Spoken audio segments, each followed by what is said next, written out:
And a very good evening to you. Welcome to Easy Friday. My name is Shiksha, Arora, the sign language interpreter. Tonight is Susan Thuku as we tell you the top stories. Now remember, President Ruto today actually said that, a repeat of what happened on Wednesday is not going to be happening next week, Wednesday, Thursday, Friday, as he said he will make sure that security is amped up to stop the planned protests, that is the anti-government protests that are scheduled for next week. So let's see how that pans out. And also, we've also got Gachagua also speaking, that is Deputy President Rigathi Gachagua, also echoing his sentiments on the same anti-government protest. So we'll be speaking about that, and we'll be seeing an in-depth news coverage on that particular story later on. But for now, it's time for the highlights.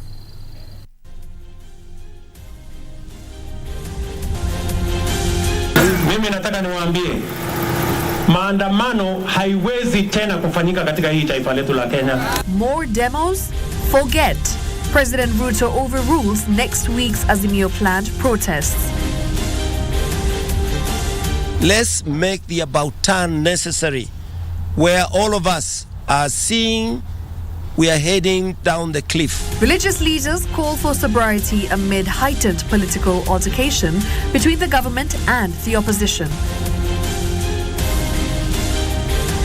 And Energy and Petroleum Regulatory Authority is tonight expected to announce new monthly pump prices.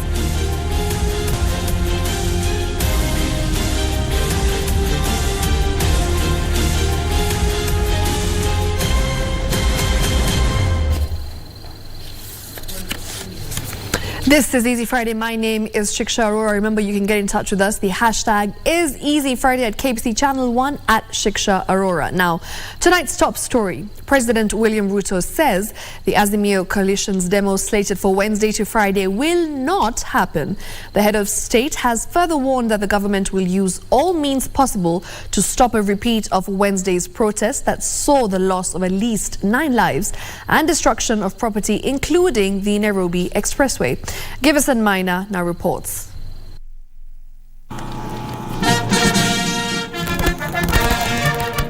President William Ruto, while launching the 23-kilometer Naivasha-Njambini Road in Nakuru County, scoffed at the Raila Odinga-led Azimio la Umoja One Kenya coalition for planning 3 days of anti-government protests next week. Mpango yetu iko sahihi na tutahakikisha kwamba tunapunguza gharama ya maisha kwa sababu inapunguzwa na mpango, haipunguzwi na maandamano. The head of state said the destruction of property and deaths witnessed during Wednesday's protest must never reoccur. Mimi nataka niwaambie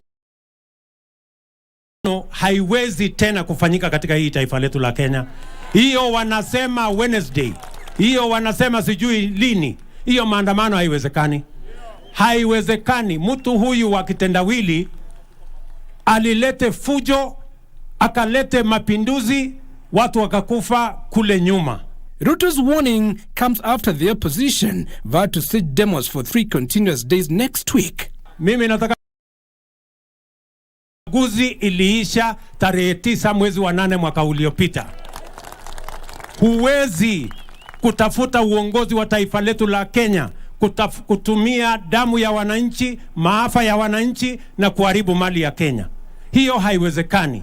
Leaders allied to the ruling Kenya Alliance urging the president to crack the whip. I want to tell you, the people of Kenya elected you and elected the Kenya Kwanza government in August of last year. And this government belongs to the people of Kenya. On the 9th, sisi tulikuwa kwa deep state. On the 9th, mwezi wa 8. The following day, tulijikuta kwa deep freezer. Tukihangaika huko una baridi. Kama tulitushida tukiwa na deep state, zaidi ya utashidwa ukiwa na deep state kweli seriously.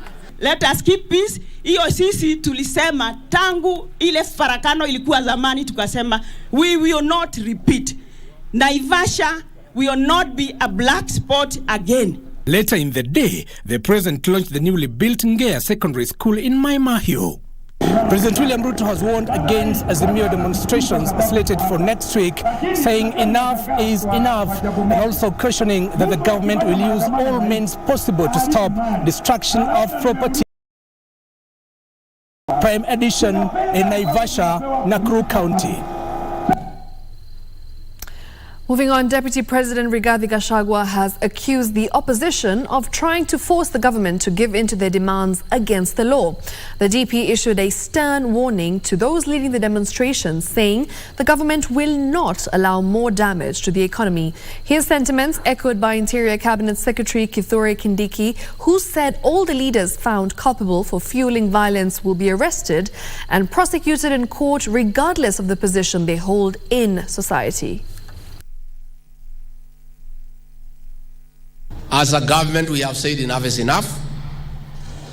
Raila Odinga hatakubaliwa tena under any arrangement again to cause violence, to create deaths, to destroy property. It will not happen. He will not be allowed to do that again. Wale wote ambao wanachochea uhalifu nitawakamata. Na niko na information. Maafisa wote wa serikali mtoke kwa siasa na muwache mapendeleo, na wale wote ambao tumepata habari ya kwamba wanaegemea pande moja kuumiza pande nyingine watakula kalamu. Religious leaders are now appealing for tolerance from the political class to address pressing issues in the country. The men of God say leaders should resort to dialogue and consultations instead of hardline positions witnessed currently.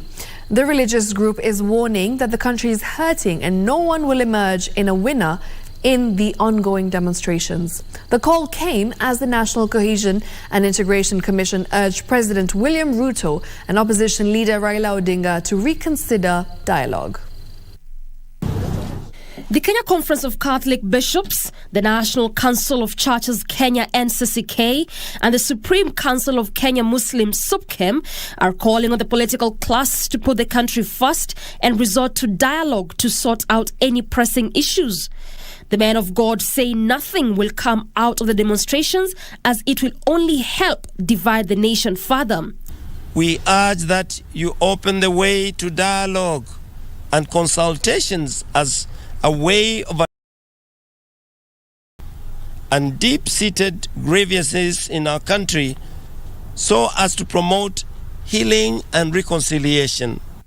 Their call coming sobriety, saying the country was going through the hard times and now it's time for reflections. We are also calling on all demonstrators to exercise tolerance and picket peacefully. We are quite disheartened to see young people provoking the law enforcers as well as destroying property worth billions. The bullying and harassing of innocent Kenyans is also not welcome. The commission is demonstrations which have led to loss of lives, left a trail of destruction of both public and private property in most parts of the country. Doreen Arange for Easy Friday. Now, Education Cabinet Secretary Ezekiel Mashogu has condemned the incident where a tear gas canister was hurled in Kangemi during the Wednesday anti-government protest. He cautioned police against lobbing tear gas at institutions such as schools and hospitals when confronting demonstrators. Speaking during a visit at Kihumbuini Primary School where pupils were tear-gassed on Wednesday, Mashogu appealed for more security in schools to avert disruption of learning. What happened was unfortunate because we have confirmed from the security team that the tear gas canister that was loaded did not actually drop in the school compound. It dropped, but some mischievous guy took it up and threw the canister in the school compound. We have taken measures, and as I said, we will be very cautious, very observant, and very vigilant to ensure that this particular thing does not occur in any one of our schools. While condemning the orchestrators of the violent protest, Mashogu called for peace, especially near learning and medical institutions. Earlier on, Nairobi Senator Edwin Sifuna, accompanied by other leaders, also toured the school and condemned the incident. Mimi huwa natembea hapa kwa barabara hivi tu vile niko. Sina bunduki, sina mawe, sina fimbo, lakini napigwa tear gas. Kupigwa tear gas, hakuna shida. lakini muachane na watoto wetu wasome tafadhali. Over 50 pupils at the school were rushed to hospital following the tear gas incident. One pupil is still admitted while the rest were treated and discharged. For Easy Friday, I'm Ben Troinjue. Now, Azimio One Kenya Alliance leaders led by Kalonzo Musyoka and Martha Karua have condemned police brutality on citizens whom they say were only exercising their democratic right to picket. The leaders maintain that the Azimio OKA mantra is a peaceful demonstration that is protected by the law of the land. Speaking out of visit to Shalom and Machakos Level 4 hospitals, where those who are injured during Wednesday's opposition demonstrations are undergoing treatment, the leaders regretted that police had turned violent against citizens whom they are supposed to protect. Kadhaa wamepigwa wakiwa ile mahali wanafanyia kazi, risasi inatupwa inaingia kwa nyumba ya kazi. Alikuwa akiingilia mambo ya uhalifu. Wote ni wa Kenya wakienda kwa shughuli zao. I want to suggest vijana wetu, you have to demonstrate as your right, but avoid kuchukua mali ya mama mboga. Haimsaidii. Kwanza unataka kupitia actions zako umemsaidia. At the same time, Foreign Affairs Principal Secretary Korir Sing'oei, through his Twitter page, condemned the looting, destruction of property, disrupt business, deprive many of means of livelihood, and create an environment of disorder. The United Nations also added their voice through their Twitter page, saying they were concerned by the widespread violence and allegations disproportionate use of force by police during protests. Jacqueline Masharia for Easy Friday. Now, anyone who will be found culpable for instigating skirmishes that ensued at Sondu Market will face the full force of the law. Principal Secretary in charge of Internal Security and Administration, Dr. Raymond Omolo, says security apparatus from the two counties of Kisumu and Kericho are already conducting investigations to ascertain the root cause of the mayhem witnessed at the border township following Wednesday's protests.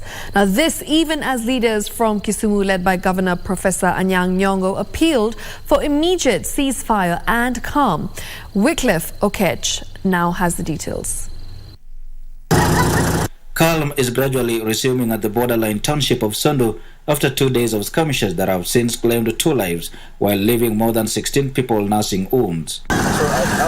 Principal Secretary in charge of Internal Security and National Administration, Dr. Raymond Omolo, says anyone involved in orchestrating the skirmishes will be prosecuted in line with the law. Anyone who is involved in any act that is criminal, irrespective of whatever justification anyone can have, must be able to face the full force of law. The PS further revealed that meetings by security and administration apparatus from both Kisumu and Kericho counties are ongoing with a view to bringing a lasting solution to the issue. As a ministry, we are also calling on the leadership from both Kericho and Kisumu County that reason has to prevail, and we must be able to have an amicable way of settling disputes each and every time they arise. Meanwhile, leaders from both Kericho and Kisumu counties have continued their appeal to the residents of to observe calm as investigations into the actual cause of the mayhem continue. We call on leaders from the Kericho side to show leadership and ask their people to lay down arms and allow structured discussions to address the reasons behind the conflict, as we ourselves have appealed to our people. Ningependa kusema kwamba hiyo maneno ya Sondu should not be politicized, and the administration down there wapate ku take charge na wapate kusuluhisha hiyo maneno. Hatutaki vita ya mipaka. The wounded are being treated at Silibwet and Nyabondo hospitals in Kericho. And for Easy Friday, I am Wycliffe Okech. Now, Justice Grace Nzioka of the High Court has 2.5 months to analyze critically and give a judgment on the death of a businesswoman, Monica Kimani, who was brutally murdered in 2018. Now, this is after the state prosecutor and defense lawyers put their best feet forward to defend their clients during their final submissions before the court retires to bring a judgment on 6th of October 2023. In her final submissions, prosecuting counsel Gishoegekwe at the court to hold that former television broadcaster Jackie Maribe and her boyfriend Joseph Irongo are indeed involved in the murder of the businesswoman Monica Kimani. The first and second accused have been linked by witness testimony, digital evidence and forensic evidence. Gishoe said that the gun that was used in the murder was produced before the court. Even the DNA report showed that the blood stains obtained from Irungu indeed matched that of the deceased. He made an elaborate lie to the police, one which he reconfirmed several times. However, Maribe's lawyer Katwa Kigen told the judge that the prosecution did not adduce evidence linking her to Monica's death. Reflect on this, my lady, that the prosecution at no point in this case ever raised the question of the second accused being an accessory. Elsewhere, 4 people who were found guilty of murdering a former Venezuelan ambassador to Kenya have been convicted each to 20 years in jail. Dwight Sagre, Ahmed Omido, Alex Sifuma and Moses Kip. After the trial, judge Justice Rosin Koril ruled that the offences that the 4 committed were serious. However, consider that the offense committed was serious and called for a custodial sentence. The 4 are said to have murdered Olga Fonseca Jimenez at her residence in Rwanda. The judge said that the sentence will start running from January 23, 2023. And a human rights activist, Julius during the anti-government protests have been set free. The directions of my office, 87A of the CPC, in line with that Constitution. According to the prosecution, the activist had chained himself and police are yet to establish his motive for it before preferring criminal charges against him. Court orders are binding on people to whom they are directed to. The prosecuting counsel told trial magistrate Ben Makehobi that they had no charge sheet nor charges against the suspects and should therefore be set free. Accused person 1 Julius Kamau Kimani, charges are withdrawn pursuant to section 87A, so you're a free man. And I think if you have any other problem or issues, then you can follow up at the right court. For Easy Friday, I'm Ruth Wamboi. All right, and with that, it's time for us to take our first commercial break, but we will be back shortly. Don't go too far. This is Easy Friday.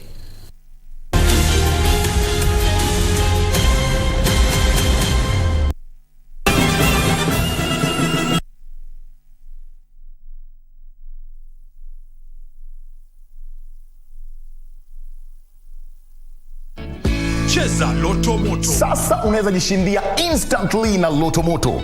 Dial star 570 hash. Wakati wowote, siku yoyote ya wiki na mahali popote. Dial star 570 hash. Kisha chagua moja kati ya games za Loto Moto. Weka stakes zako 50 shillings, 300, 500, 2,000 shillings. The bigger your stake, the greater or the bigger your prizes. Cheza mara kadhaa na kumbuka, cheza responsibly. 18 years and above. Cheza Loto Moto. Menopause is a very critical time in a woman's life, but it's often misunderstood. I've had 1 or 2 cases whereby young girls of 16, 17 years, you know, having no periods at all. When you check their hormone levels, it's as if they are ladies who are 50, 60 years old. When you think about your adrenal glands, they actually do also produce your stress hormones and so forth, from your cortisol to adrenaline. So you actually have to live a life that is very stress-free. When they start having these symptoms, don't say, hiyo ni akina mama tu, hiyo ni ya wanawake. Try to take a step back and try to understand. Very last warning, don't you ever call my brother a fake millionaire. Kayonga mtu saizi. Aliona mshika hivi. Anamnyonga hivi kabisa. His muscle shut nayo. Huku. Wacha tu. Guys, this school is relocating. Wait, are you guys serious? Of course. How can you teach in peace when you come to school drunk every day, every morning? I'm not drunk. Nanuka tu pombe ya jana. Destiny. I wanna rule my destiny. Classmates, every Saturday on KBC.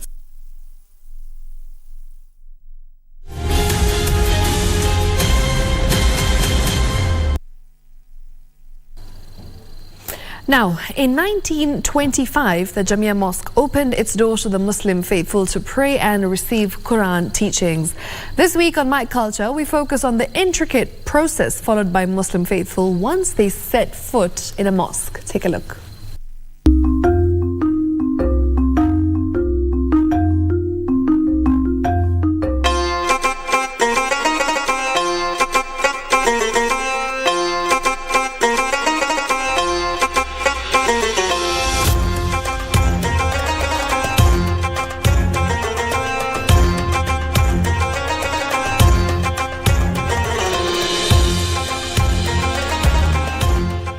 Jamia Mosque, Nairobi.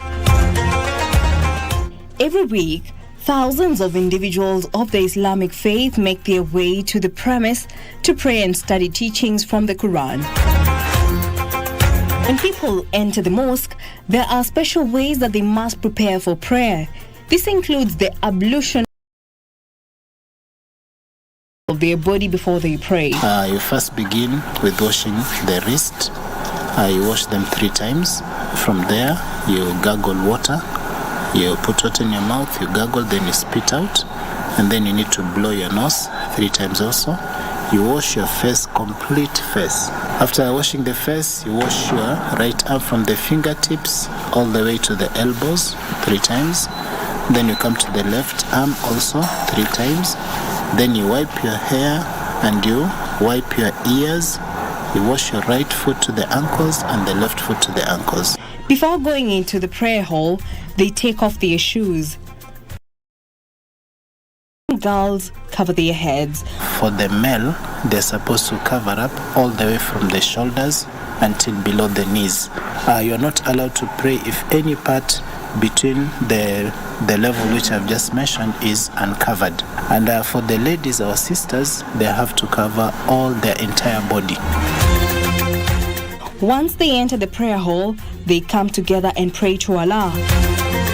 In majority of mosques, there are separate prayer halls for men and women. Once the 2 genders are mixed together, there could be some disruptions whereby you find somebody who has come to the mosque and then the devil might try to do what? To play with their mind.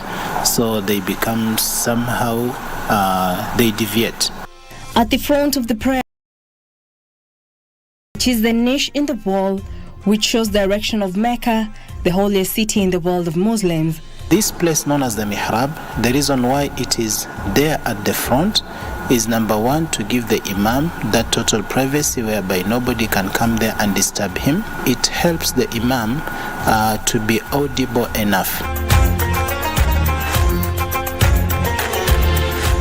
Most mosques are decorated with mosaics. Mosques do not have images of Allah or God. Outside, yes, you can do that, but inside you don't hang any picture or writings because this is going to do what? To disrupt. When somebody is praying, perhaps if their eyes get into contact with such drawings, then they become what? They become disturbed. Allah. Before the 5 daily prayers, a Muslim crier or muezzin stands at the top of the minaret and calls the worshippers to prayer, a ritual which is over 1,400 years old. Adhan is the first main call, and then once people come to the mosque, they're given a period of time to prepare themselves. 15 minutes. Once they are settled, then we have the second call called the Iqama. The highest minaret in the world is located at the Hassan II Mosque in Casablanca, Morocco. To pray, they face the mihrab, which shows the direction of Mecca. The one direction we face is known as the Qibla, and the Qibla we face, that is the house of Allah, known as Al-Kaaba. Al-Kaaba was the first mosque to be built or to be established on the face of the earth. Muslims all over the world, they have to face Al-Kaaba, which is built in Mecca. Jackie Wambiru, My Culture.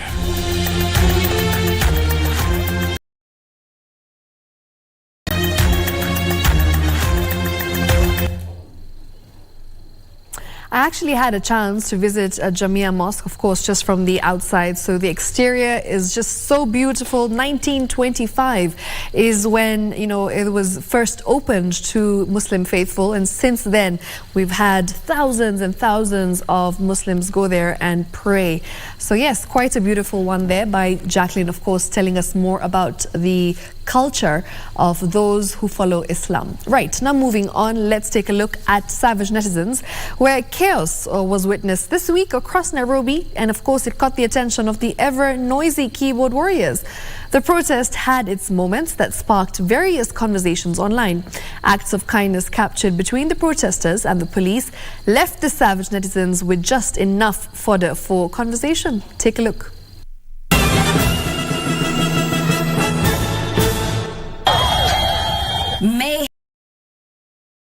The netizens seem to have indulged in this week is the chaos witnessed during maandamano. What seemed funny for the keyboard warriors, though, was the tear gas that kept being returned back to the sender. In the midst of the entire hula baloo, a police officer had had enough of the tear gas and decided to ask civilians for water to cool off, and they gladly obliged. Boogie critically asked, "But who threw the tear gas in the first place?" Brian responded, "On goal." Baraka tweeted, "Respect, alafu awarushie ingine." Mbuvi wrote, "At the end of the day, we are all Kenyans." Musio, halafu kila mtu arudi side yake, shughuli resume. Throwing and returning. Bitboy adding on the matter, alafu warudi kimbi kimbi. Tutakimbiana na nyinyi kimbi kimbi. Hapo na pale, itakuwa kipindi ya swara na dogi. But while that moment was appreciated by the netizens, the Nairobi Expressway did bear the brunt of vandalism. Transport CS Kipchumba Murkomen, who visited the site, estimated the damage cost to be at a ballpoint figure of 700 million shillings. Netizens, being ever critical, had comments lined up. For that short period of time, could be anything up to $5 million. Baker started. 705 million. Kwani hizo maua ni electric? Though with more questions, how did you come up with such a figure of money within a short period? Dolin puzzled, hizo maua ndizo ziko na hiyo bei. Deno, with a kind of a solution, wrote, but do we need the flowers? Professor focused on CS, quoting the price in dollars, asked, "Sinilidhani tuliacha kutumia dollars." Victor, summing up on the matter, "Can we use it that way for now?" Indeed, words of a wise man should be accompanied with a musical rhyme.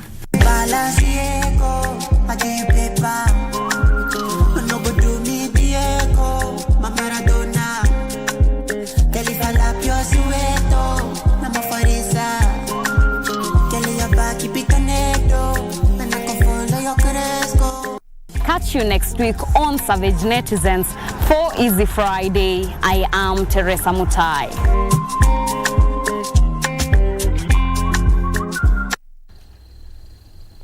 All right, of course, and with that, it's time for us to switch gears and take a look at what's happening in the world of business.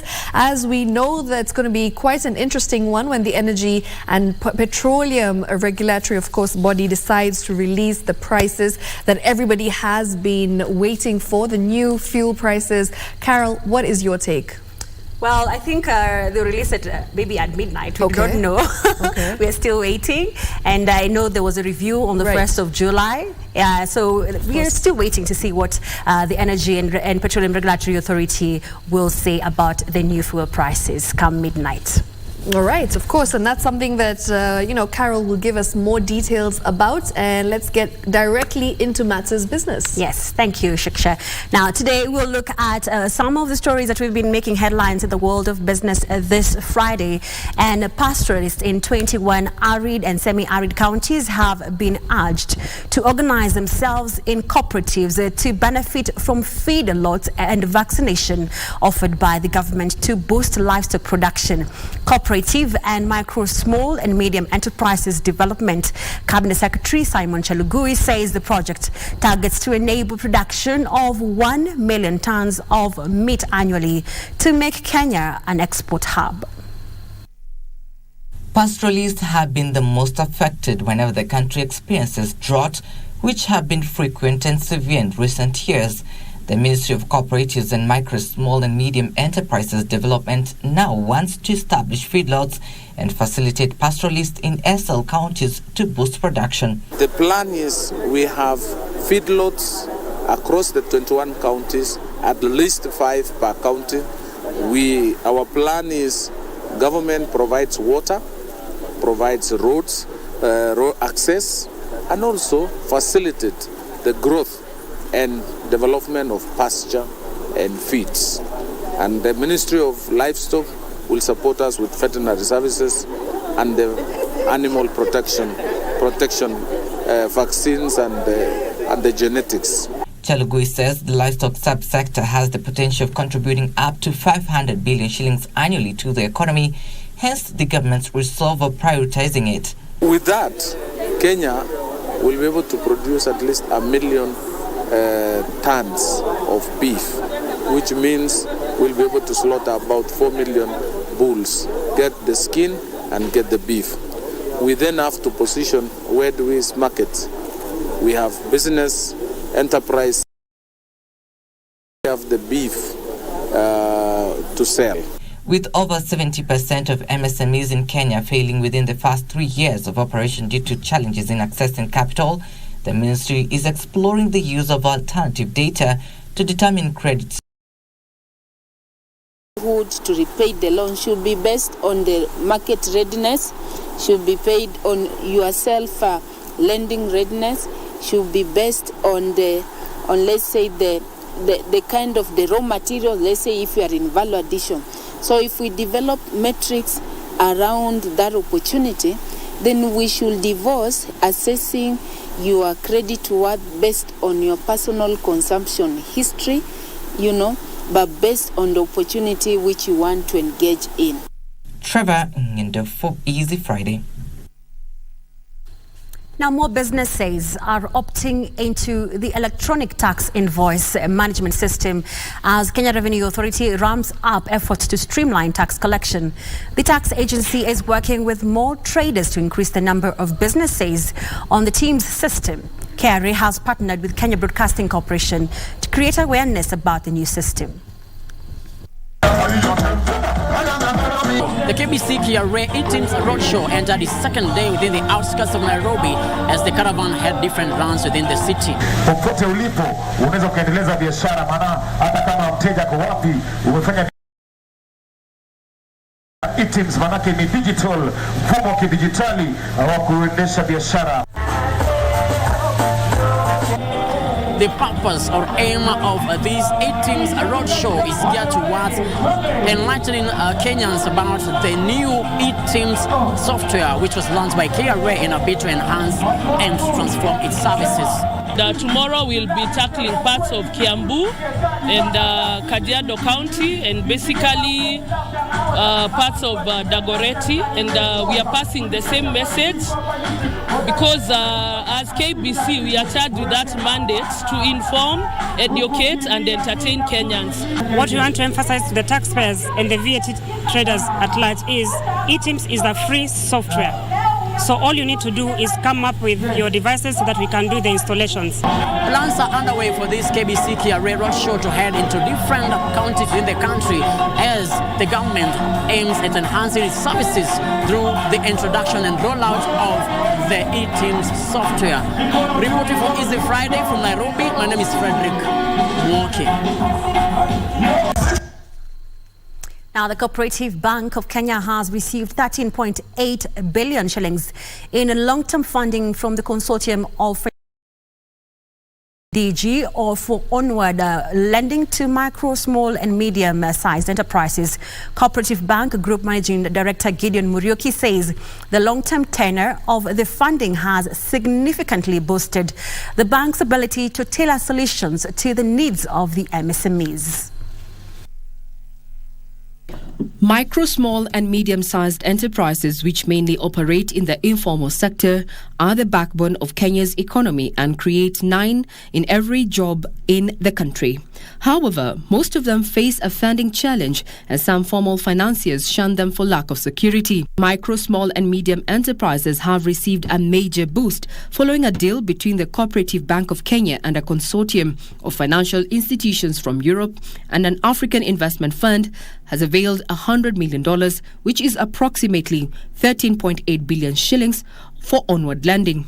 Germany's DEG acted as a lender, mandated lead arranger and facility agent, while the consortium included the Africa Agriculture and Trade Investment bonds and European Development Finance institutions, namely FinFund, Norfund and European Financing Partners.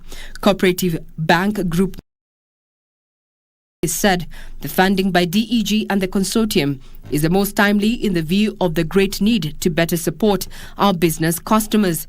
Muriuki says Cooperative Bank will continue to leverage its strong balance sheet to access funding in efforts to boost the lender's competitive position on account of affordable lending. The latest long-term credit is expected to contribute to the development of Kenya's financial services sector and the wider economy through the creation of jobs and local income.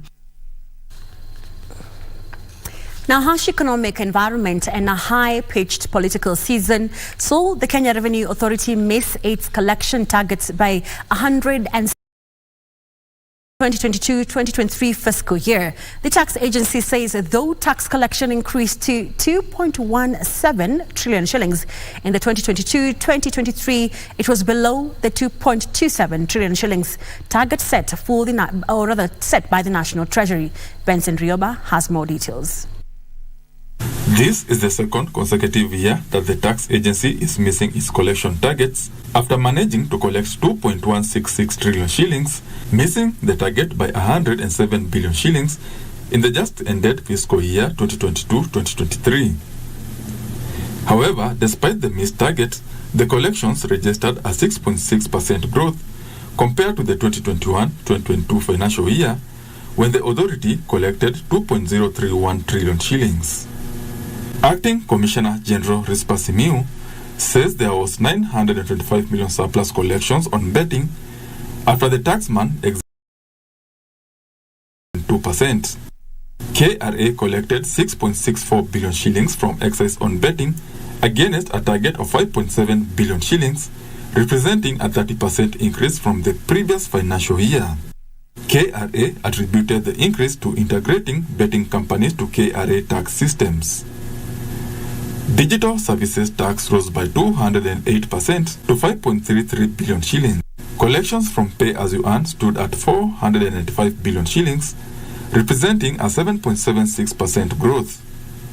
Corporate income tax stood at 264 billion shillings, representing a 9.9% growth compared to the previous financial year.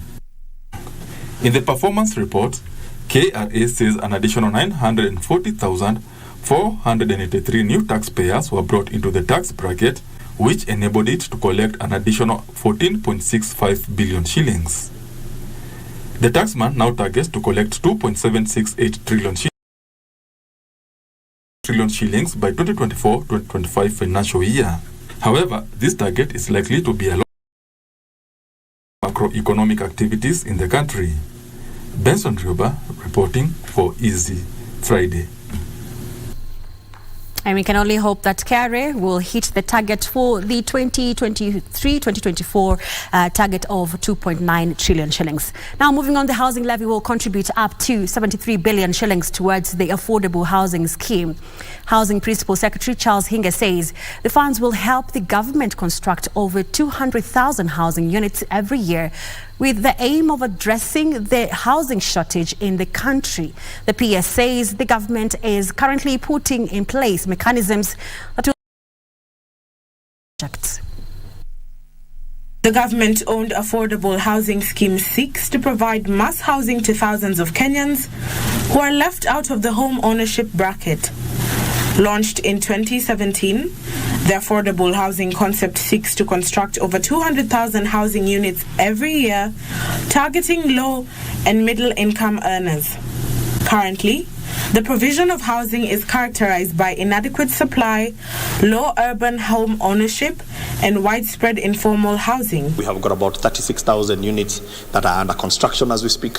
And those ones are ones that we have started. We had another 9,000 that were projects that we carried over from the Jubilee government into this government, and of course we didn't stop them, and they are under construction, and some of them are getting completed. These challenges disproportionately affect low to moderate income earners. The program has, however, faced a myriad of challenges, among them shortage of construction materials such as steel and cement.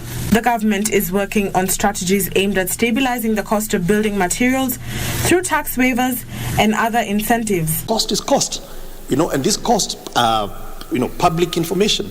The cost of steel in just the last couple of months has gone up, in some instances, up to 90%. And these houses, the biggest cost is what? Cement and steel.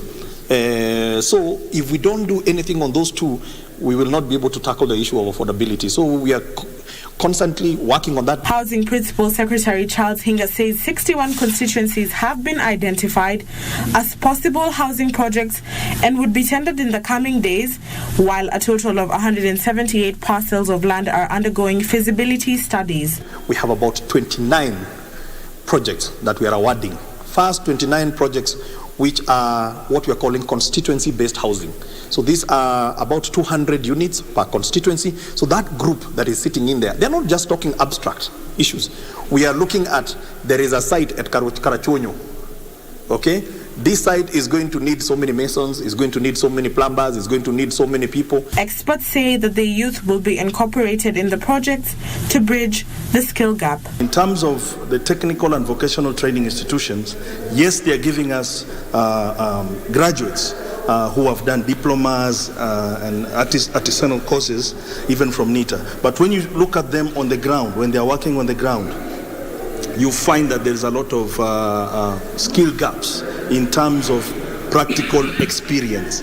And so we are working closely with NCA and National Industrial Training Authority so that, as the Principal Secretary said, we are going to have the construction sites as being a place where they can do the dual practical training. So they have the academic, which they're doing in the class, and then the practical part, they're going to be doing it on site.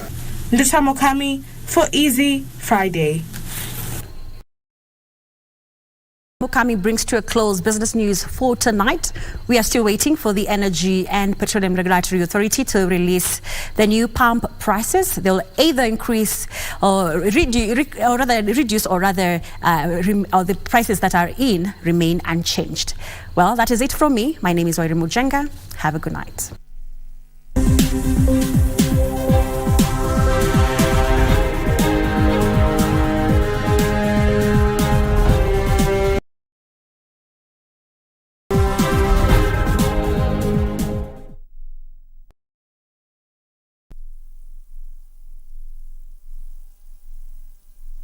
ila anasikia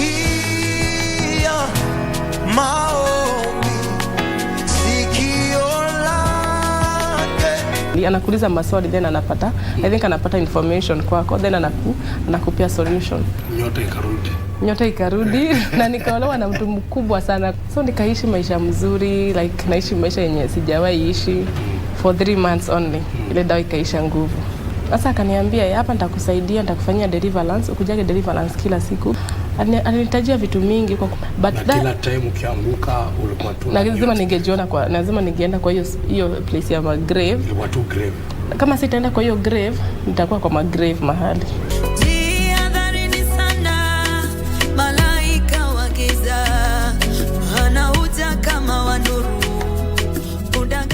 Differently. The human spirit knows no boundaries. That's why here on Able Differently, we bring you thought-provoking discussions and stories on disability issues. When God gives us these kids, I think that is that special ability that God insists in them to maybe just understand us. He always says, Mom, do this and this for me. You can even tell other people, oh, me like going for you, me like tuma. The level of his understanding towards me is on another level. As much as we have gotten to that level of, okay, we are having these discussions, are we trained? Are the schools facilitated to understand how to make an assessment? Differently able.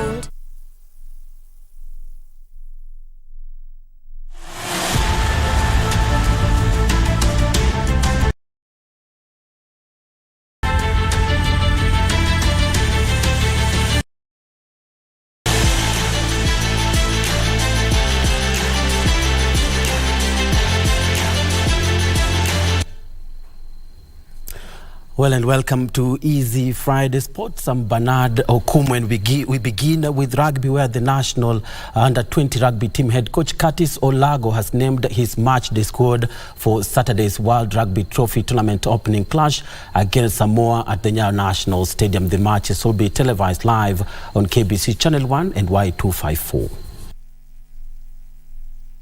Head coach Curtis Olago expects a massive physical challenge from the Samoans, but has backed his charges to rise to the challenge. Olago said they understand the caliber of the opponent they will face, but he believes the boys will play their hearts out before the home fans. We're fine, we're all fit. We're all fit. No niggling injuries. We are ready to face our first opponent. The team will be led by Captain Mike Wamalwa, Chacha Masenga, Stanislas Chikoli, Andy Kole Omolo, and Laban Kipsang. George Otieno, Wycliffe Oguto, and Mike Diwar were named among the replacements. But a bit condition some more on contact. Some more they're a bit physical, but tuko certain defense system yetu to deliver results. Host Kenya heads Pool B, which has Spain, Samoa, and Hong Kong. Well, we are well prepared for this tournament. Back in Samoa, we prepared for 6 weeks before we came back here, and our boys are looking forward for the tournament tomorrow, and I think we really want to be in a World Cup for next year. Before taking on Hong Kong, China on 25th July, each team will play 3 pool matches before a ranking match on the final day. It is the second time Kenya is hosting the Under-20 Trophy tournament since 2009, when the tournament was known as the Junior World Rugby Trophy. Kenya finished 4th after 1917 third-place playoff defeat to Chile, which remains their best Under-20 Trophy finish to date. The winners of the tournament will be promoted to Under-20 Championships in 2024. The matches will be televised live on KBC Channel 1 and Y254. For Easy Friday, I'm Sela Onyango. Well, remember the opening match between Kenya and Samoa will be live on KBC Channel 1 beginning at 12 noon. On to anti-doping matters now, where the Anti-Doping Agency of Kenya, ADAK, will create more awareness and sensitization on doping in Kenyan sports ahead of the Paris 2024 Summer Olympic Games in France. The Anti-Doping Agency of Kenya says they have doubled up tests among Kenyan sportsmen and women, especially in athletics, to ensure no Kenyan athlete will be flagged during during next month's World Athletics Championships in Budapest, Hungary. The National Olympic Committee at the same time assured federations in only tested and proven athletes for the international event. National Olympic Committee of Kenya challenged most sports federations to invest in young athletes to ensure continuity. The two-day ADAC and Sports Journalists Seminar will culminate tomorrow in Mombasa. We are always telling them, apply for a therapeutic use exemption. Make sure you tell your doctor that you are an athlete, that this is the medication you cannot take. Just try and keep yourself extremely clean, because what we tell them is that the principle of strict liability is still upon them. Anyone who will go under the management of the National Olympic Committee must be clean. Before we used to say they must be tested, but we realized that was just step one. And I think we are learning from the COVID protocols that until you got the right result is when you are able to travel or to engage. And the national soccer team, Harambee Stars, will be looking forward to qualifying for the 2026 FIFA World Cup after landing a relatively manageable group in the polling announced on Thursday night. Stars have been drawn in Group F alongside Seychelles, Burundi, Gambia, Gabon and Cote d'Ivoire. Africa will have at least 9 representatives in the 2026 FIFA World Cup, up from the traditional 5. The Kenya national team Harambee Stars have been drawn in Group F of the 2026 FIFA World Cup qualifiers alongside Seychelles, Burundi, Gambia, Gabon and Cote d'Ivoire. Stars were pulled in pot 3 of the draw held in Abidjan, Cote d'Ivoire on Thursday. Africa will have at least 9 representatives in the 2026 FIFA World Cup, up from the traditional 5, after CAF announced a new format for the qualifiers of the 2026 FIFA World Cup following the decision by FIFA to increase Africans' quota from 5 to 9 direct tickets. The new format will see 54 nations divided into 9 groups of 6 teams each. In Group A, Egypt play Burkina Faso, Guinea-Bissau, Sierra Leone, Ethiopia and Djibouti, as Africans defending champions Senegal are in Group B alongside DRC, Mauritania, Togo, Sudan and South Sudan. In Group C, Nigeria will take on South Africa, Benin, Zimbabwe, Rwanda and Lesotho, while Cameroon, Cape Verde, Angola, Libya, Eswatini and Mauritius battle in Group D. Tanzania, Niger and Eritrea are in Group E, while former African champions Algeria are in Group G alongside Guinea, Uganda, Mozambique, Botswana and Somalia. Tunisia, Equatorial Guinea, Namibia, Malawi, Liberia, Sao Tome and Principe are in Group H, while Mali, Ghana, Madagascar, Central African Republic, Comoros and Chad are in Group I. The first match of the two-legged qualifiers will be played between November 13th and November 21st, with the winners of each group securing a direct qualification to the FIFA World Cup. For Easy Friday Sports, I'm Daniel Mwendwa. And the National Super League side, Migori Youth and FKF Premier League side, Wazito FC, will face off in the first leg match of the FKF playoffs on Saturday at the Migori County Stadium. The winner of the two-legged tie will play in next season's Football Kenya Federation Premier League, while the loser will take part in the National Super League.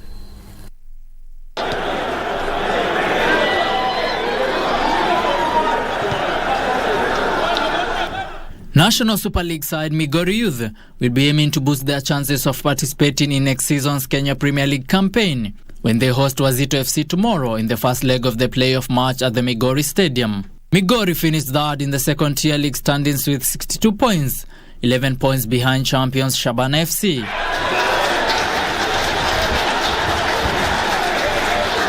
On the other hand, Wazito FC finished 16th in the top division with 29 points. The second leg will be played on 22nd July at the Muhoroni Sub-County Stadium. The winner of the tie will participate in next season's Football Kenya Federation Premier League, while the Super League. For Prime Edition, I'm Fred Njogu. And over to international sports news, where Ons Jabeur produced a superb comeback to beat Aryna Sabalenka in the first semi-final and set up a Wimbledon women's singles final against unseeded Marketa Vondrousova. Marketa is the first unseeded player to reach the Wimbledon women's singles final in the Open era. Ons Jabeur came from behind to win 6-7, 6-4, 6-3 and reach a second successive final of the championships. Really is. Marketa Vondrousova ended Ukrainian Elina Svitolina's run by winning 6-3, 6-3.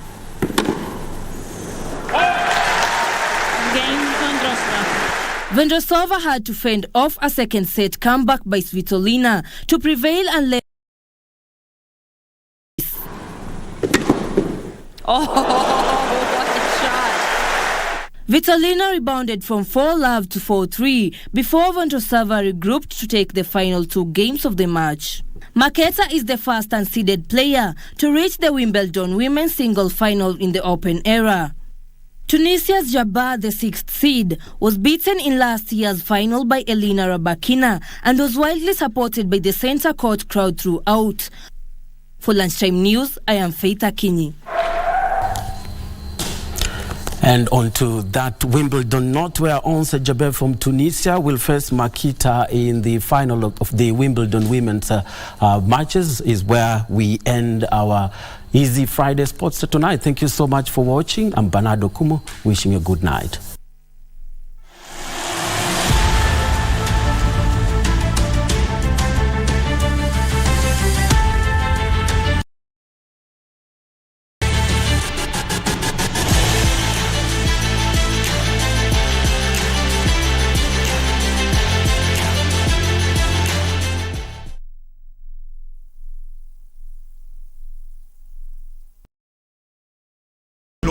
Sasa unaweza jishindia instantly na Loto Moto.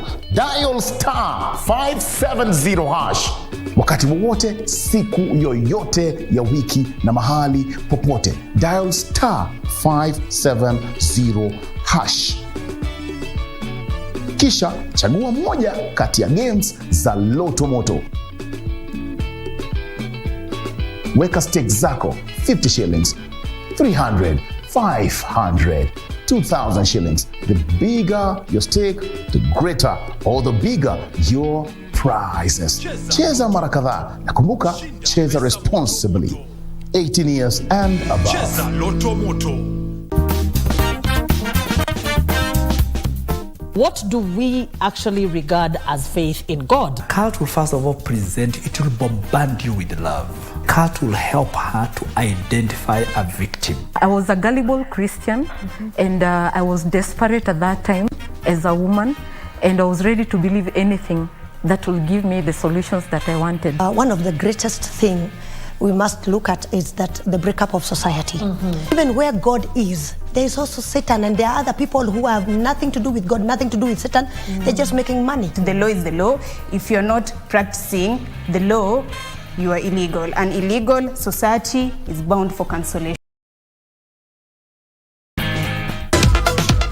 The stage is set for a showcase of global talent as Kenya hosts the World Rugby Under-20 Trophy for the second time from the 15th to 30th of July at the Nyayo National Stadium. This year's edition will see 8 teams battle over 4 match days for a place in the World Rugby Under-20 Championship in 2024.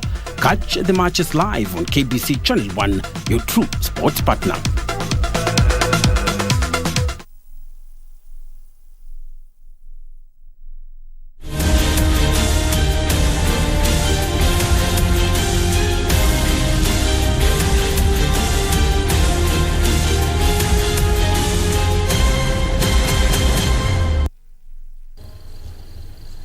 All right, with that, it's time for us to switch gears and move on to matters entertainment. So tonight on Spotlight, I've got 2 very talented gentlemen.